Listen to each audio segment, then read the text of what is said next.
नमो नमः। कैसे हैं आप लोग सब। चलिए आज का विषय है कक्षा 6 पाठ 10 कृषिकाः कर्मवीराः।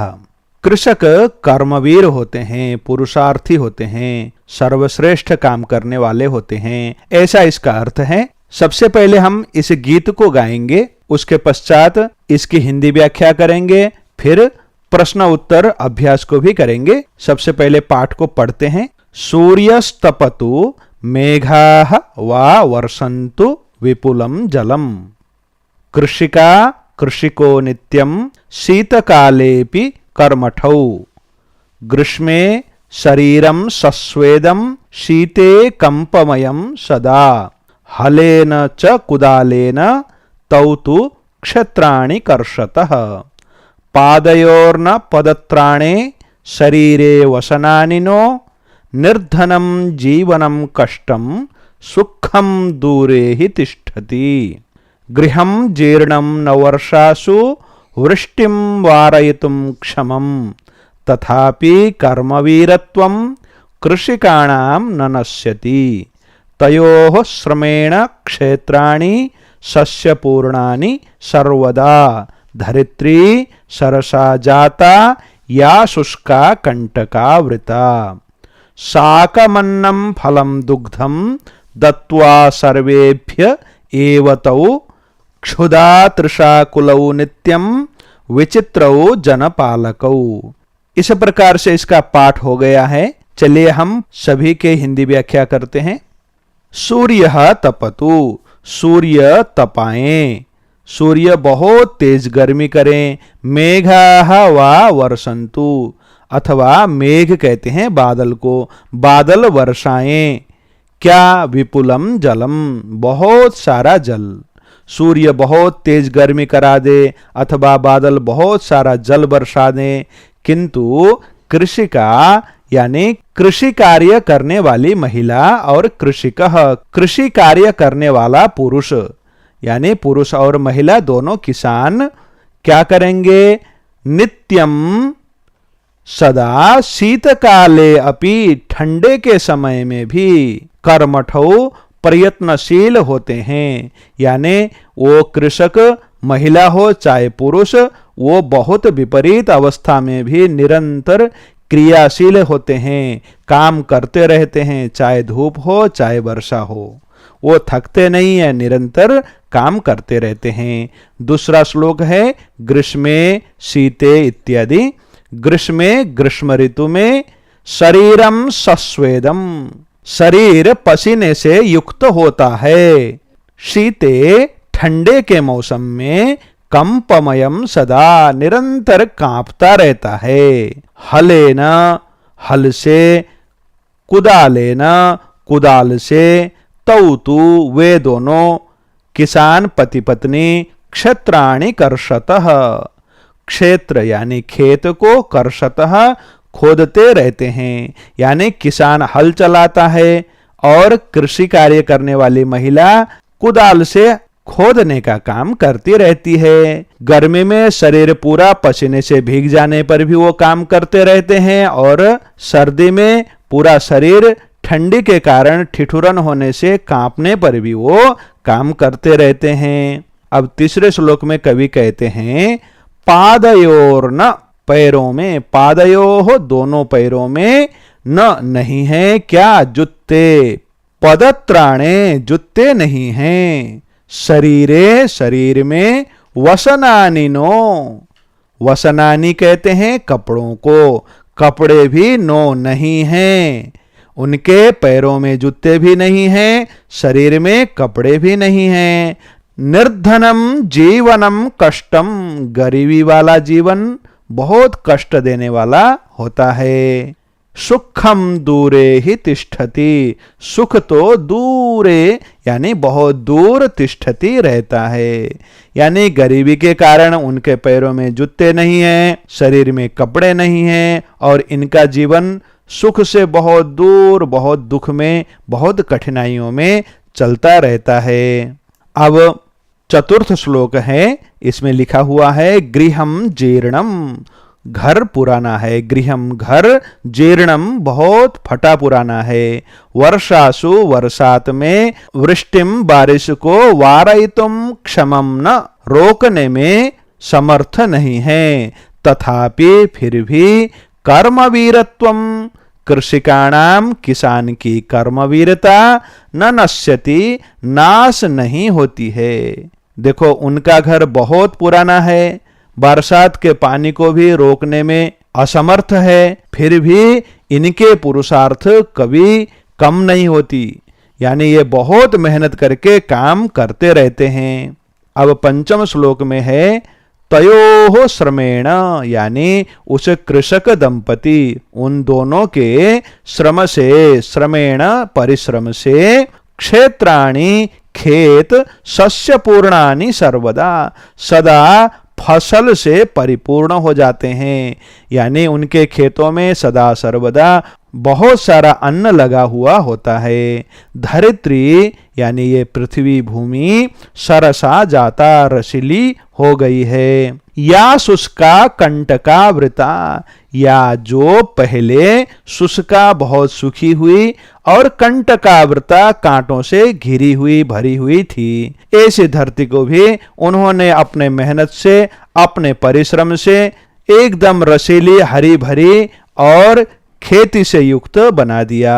अब अगला श्लोक है साकम अन्नम इत्यादि। साकम अन्नम, साग अन्न, फलम दुग्धम, फल और दूध, दत्वा देकर, सर्वेभ्यः सबको, एवतो यानी वो कृषक दंपति पति पत्नी दोनों, क्षुधा तृषा कुलौ नित्यम, भूख प्यास से बेचैन होकर भी, नित्यम अर्थात निरंतर, विचित्रो जनपालको, विचित्र प्रकार के लोगों के पालक हैं, यानी वो खुद भूखे प्यासे रहकर भी हम लोगों को क्या देते हैं, अन्न देते हैं, हरी सब्जी देते हैं, फल देते हैं, दूध देते हैं, इत्यादि इत्यादि हमको देकर बांट कर वो हम सबको पालते हैं, खुद भूखे रहकर भी औरों को पालने का काम करते हैं। ऐसे कृषि करने वाले पति पत्नी दंपति को लेकर ये कविता, ये गीति थी। आपको पाठ अच्छा लगा हो तो जरूर लाइक कीजिएगा।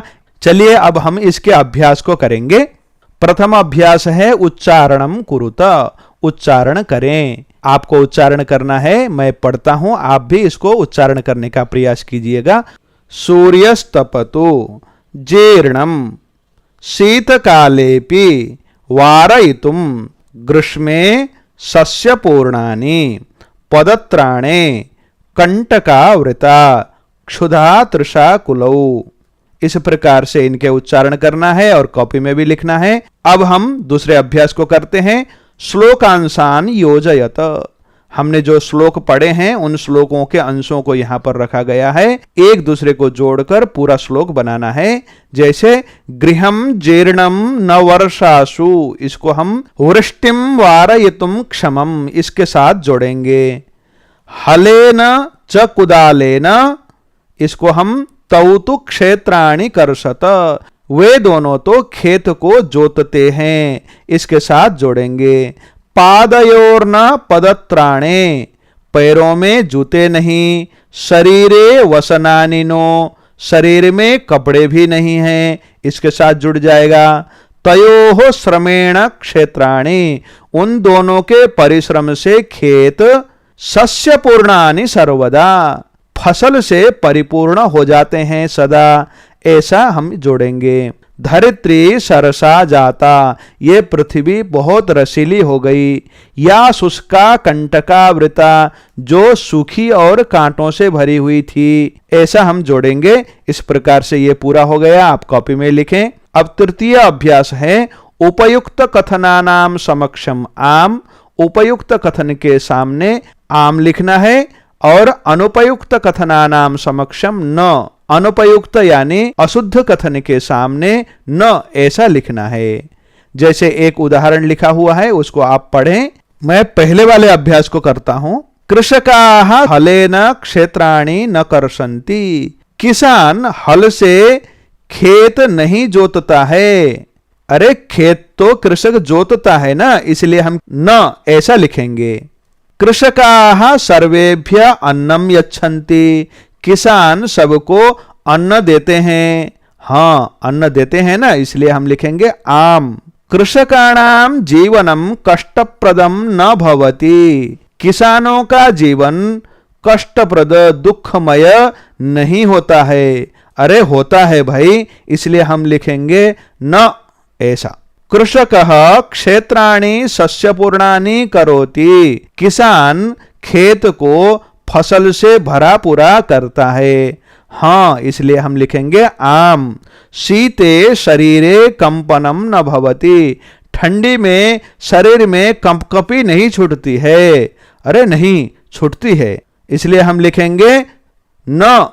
श्रमेण धरित्री सरसा भवति, मेहनत करने से ये पृथ्वी रसीली हो जाती है, फल फूल से युक्त हो जाती है, तो हम लिखेंगे आम। ये बात तो सच है। इस प्रकार से अभ्यास हो गया। अब हम चौथा अभ्यास लिखेंगे। मंजूषातः पर्यायवाची पदानि चित्वा लिखत, नीचे लिखे हुए मंजूषा से पर्यायवाची शब्द को लिखकर हमें इस अभ्यास को पूरा करना है। जैसे वसनानि, इसका अर्थ होता है वस्त्र, तो हम लिखेंगे वस्त्राणि, इसका पर्यायवाची शब्द हो गया। सूर्य, इसका रवि ही होता है। तृषा यानी प्यास, इसका पिपासा भी होता है पर्यायवाची शब्द। विपुलम का मतलब बहुत ज्यादा, इसका अधिकम भी पर्यायवाची शब्द होता है, इसको लिखेंगे। जीर्णम पुराना, जर्जरम, जर्जरम का मतलब भी पुराना फटा हुआ ऐसा अर्थ होता है। धरित्री, धरित्री का मतलब पृथ्वी, इसका पर्यायवाची शब्द पृथ्वी है ही, इसको जोड़ लिया। अब पंचम अभ्यास करते हैं। मंजूषातः विलोम पदानि चित्वा लिखत, नीचे रखे हुए मंजूषा से विपरीतार्थक शब्द को चुनकर हमें लिखना है। जैसे सुखम सुख, इसका दुखम दुख हो जाएगा विपरीतार्थक। दूरे, इसका पार्श्व हो जाएगा दूर नजदीक।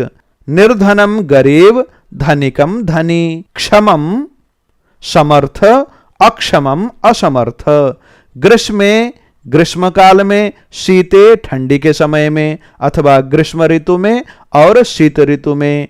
सरसा, रसयुक्त। नीरसा, बिल्कुल रस रहित, नीरस, ऐसा अर्थ हो जाता है। अब हम छठा अभ्यास करते हैं। प्रश्नानाम उत्तराणि लिखत, नीचे लिखे हुए प्रश्नों का उत्तर लिखो। पहला है कृषकाः केन क्षेत्राणि कर्षन्ति, कृषक किससे खेत जोतते हैं। हमने पहले श्लोक में पढ़ा था हलेन च कुदालेन तौ तु क्षेत्राणि कर्षतः, हलेन हल से, कुदालेन कुदाल से। तो हम इन दोनों शब्दों को लेकर ऐसे वाक्य बनाएंगे। कृषकाः हलेन कुदालेन च क्षेत्राणि कर्षन्ति, कृषक हल और कुदाल से खेत को जोतते हैं, खनते हैं, ऐसा। अब दूसरा है केशाम कर्मवीरत्वम न नश्यति, किसकी कर्मवीरता नाश नहीं होती है। अब इसको हमने पढ़ा था, देखो क्या पढ़ा था। कृषिकाणाम कर्मवीरत्वम न नश्यति, ऐसा हमने श्लोक में पढ़ा है। तो हम इसके आधार पर लिखेंगे कृषिकाणाम कर्मवीरत्वम न नश्यति, कृषकों की कर्मवीरता नाश नहीं होती है, यानी उनका मेहनत कभी नाश नहीं होता है। अब उसके बाद है श्रमेण का सरसा भवति, श्रम करने से कौन रसीली हो जाती है। तो हमने क्या पढ़ा था, देखो पाठ में, धरित्री सरसा जाता, धरित्री यानी पृथ्वी रसीली हुई। तो हम ऐसे लिखेंगे श्रमेण धरित्री सरसा भवति, श्रम करने से धरित्री यानी पृथ्वी, सरसा यानी रसीली होती है। कृषकाः सर्वेभ्य किम किम यच्छन्ति, किसान सबको क्या क्या देते हैं। तो हमने क्या पढ़ा था पाठ में, शाकम, अन्नम, फलम, दुग्धम इत्यादि देते हैं ना। तो हम इस प्रकार से लिखेंगे कृषकाः सर्वेभ्य शाकम, अन्नम, फलम, दुग्धम च यच्छन्ति, कृषक सबको सब्जी, अन्न, फल और दूध इत्यादि देते हैं। अब अगला प्रश्न है, कृषकात् दूरे किम तिष्ठति, किसान से दूर कौन रहता है। इसको हमने पाठ में इस प्रकार से पढ़ा था, देखो, निर्धनम जीवनम कष्टम सुखम दूरे ही तिष्ठति, ऐसा हमने श्लोक में पढ़ा था। इसके आधार पर लिखेंगे, कृषकात् कृषक से, सुखम सुख, दूरे तिष्ठति बहुत दूर रहता है, यानी कृषकों से सुख बहुत दूर होता है, उनके जीवन में दुख ही दुख होता है। इसके साथ हम इस पाठ को यहीं पर पूर्ण करते हैं। अब हम 11वें पाठ के साथ पुनः मिलेंगे। तब तक के लिए पढ़ते रहें, आगे बढ़ते रहें। नमो नमः, पुनर्मिलामः, धन्यवादः।